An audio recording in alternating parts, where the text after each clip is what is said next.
tarafta bulunan hükümet meydanına doğru geçeceğiz.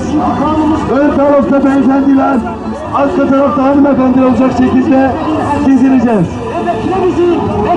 Geçelim.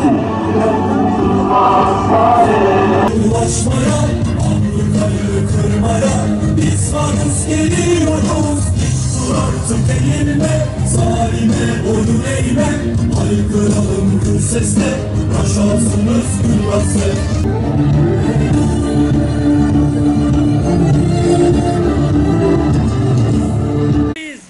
Çünkü biz 45 yıl önce yine bu meydanda İsrail'in yıkılması için Allah'a söz vermiştik.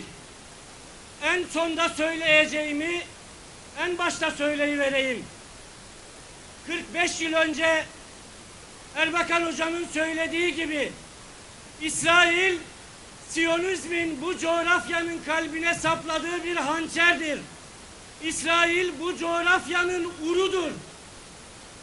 Bu ur sökülüp atılmadan, İsrail yıkılmadan insanlığa huzur yoktur. İslam dünyasına huzur yoktur. Bismillahirrahmanirrahim. Tunus'tan Kayalı Park Meydanı'nı dolduran Konyalı kardeşlerimizi yürekten selamlıyoruz. Allah duruşunuzu, eyleminizi mübarek eylesin. Şu an Tunus'ta tarihi bir gün yaşıyoruz. Diyebilirim ki 72 millet akın akın Tunus'a geliyor. آله وأصحابه الغر الميامين والتابعين لهم بإحسان إلى يوم الدين. اللهم انصر الإسلام والمسلمين.